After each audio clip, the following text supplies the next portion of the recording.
The relationship between the United States federal government and Native Americans in the late half of the 19th century was complicated.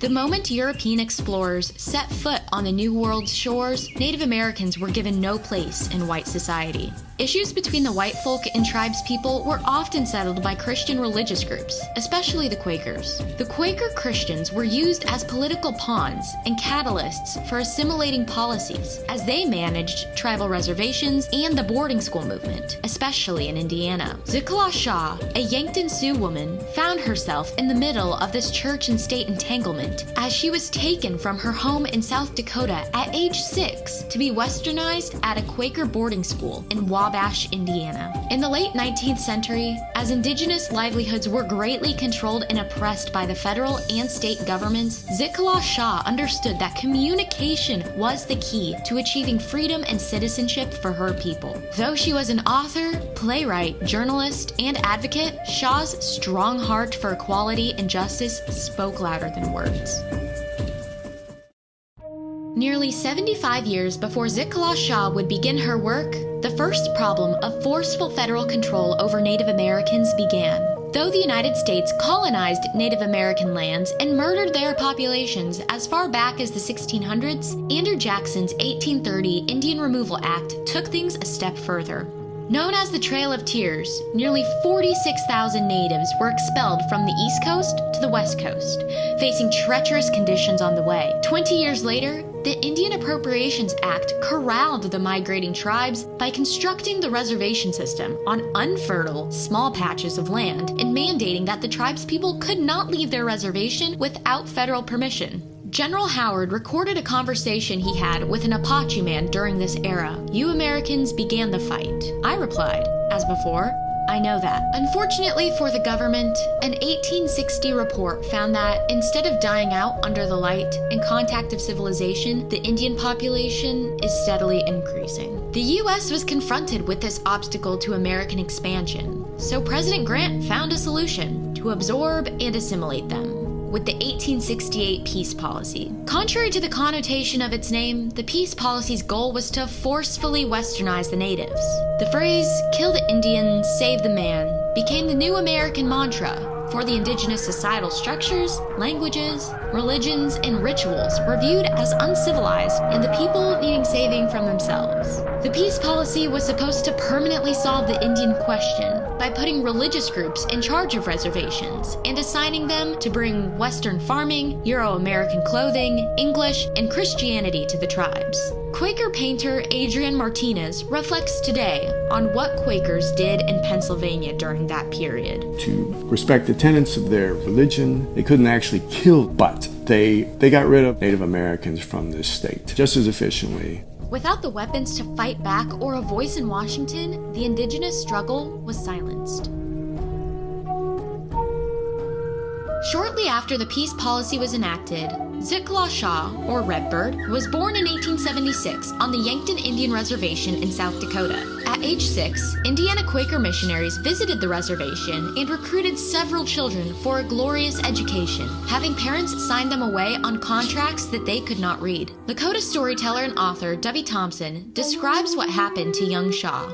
This little one got on a train and took off. She didn't know where she was going. She didn't know it was hundreds of miles from her home. She didn't know it would be years before she'd ever return. She just wanted to go to this place this Quaker man had told her of, a place where the apples were like rosy clouds in the sky. They rode that train for days. And when they got there, it was snowing. There were no apples. In Wabash, Indiana, the Whites Institute was a boarding school that took in Native children, some of which were orphaned, and would teach them how to be Quakers and set up for American success. Established in 1850, the Hoosier School has kept its 10-year involvement in the Native American boarding school movement buried in time. Mr. Honeycutt, the archivist at the Washington County Museum, uncovers the hidden mystery of the boarding school. Recognizing the role the Whites Institute played in the movement, he explains that because they tried to heavily westernize them, the objective was to kill their language and essentially make them useless to the people that were back home on their reservation because they couldn't effectively communicate with them. They couldn't do traditional tasks. They couldn't fulfill their role in the community. And so they would have to leave and become integrated into white society. assimilated into Quaker Christian culture, the indigenous children at White's Institute were even forced to cut their traditionally long hair and only use English names. What caused them to stop and look under the bed, I do not know. I remember being dragged out, though I resisted by kicking and scratching wildly. In spite of myself, I was carried downstairs and tied fast in a chair. I cried aloud, shaking my head all the while, until I felt the cold blades of scissors against my neck and heard them gnaw off one of my thick braids. Zitkála-Šá, the Red Bird, became Gertrude Simmons Bonin. The Whites Institute's headmaster wrote, "They must adapt themselves to the way of the white man and our civilization."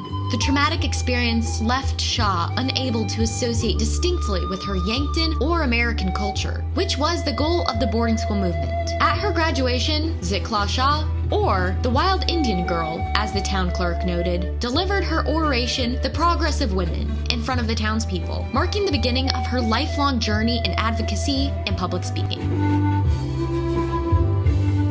Over the course of her adulthood, Zitkála-Šá fought the white American narrative around her people by using exceptional communication skills. Publishing the first ever collection of Native American oral history in 1901, Old Indian Legends, the book put centuries of Sioux heritage into translated writing. Nearly the same time, Šá began writing her own memoirs to spread awareness in the American media about the boarding school movement, notably with School Days of an Indian Girl. Šá was also the first indigenous playwright, writing Dreams and Thunder, Stories, Poems, and the Sundance Opera in 1903. Operas which glorified the Great Spirit and conveyed political messages. Silence is the voice of complicity. Silence. But silence is impossible. Silence is a message. Silence is impossible. Silence is impossible. Most effectively, Zitkála-Šá submitted countless articles to popular magazines like the Atlantic Monthly and Harper's Bazaar about being pagan in Christian America and the oppression of her people in South Dakota. In Why I Am a Pagan, she scribed, "Thus with a compassion for all echoes in human guise, I greet the solemn-faced native preacher whom I find awaiting me. I listen with respect for God's creature, though he mouth most strangely the jangling phrases of a bigoted creed." Though her words received heavy backlash from Christian leaders, others like Helen Keller opened themselves to the new perspective. She understood communication was key, and that unlocking the American media to the Native cause was an effective way to make a change. In the 1920s, Šá founded the National Council of American Indians and the Indian Welfare Committee of the General Federation of Women's Clubs to further make a difference in the status of indigenous citizenship and sovereignty.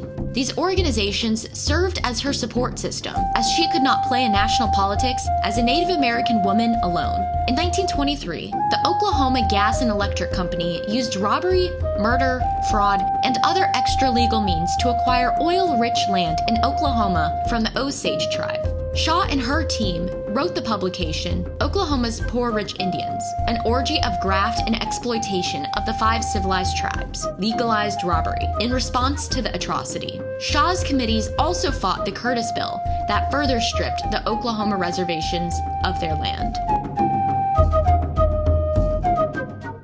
In the 1920s and 30s, Zitkála-Šá's hard work brought the Indian Citizenship Act and Indian Reorganization Act to life.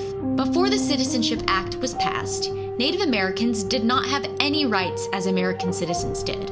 After years of giving speeches to Congress on Capitol steps, Šá's dream of gaining liberties for her people was achieved. But it didn't stop there. In 1934, she influenced Congress and Franklin Delano Roosevelt himself with dozens of letters to pass the Reorganization Act, which encouraged tribes to reestablish self-government in the management of their lands. Nicknamed the Indian New Deal, it is praised as the indigenous hallmark of the era. Without the passion and communication between Zitkála-Šá and top politicians, the fate of Native Americans today would be in question. Today, the White's Manual Labor Institute still stands and serves as a teen rehabilitation center while concealing a dark part of their history. Zitkála-Šá, the Red Bird, called for change, and a change she made.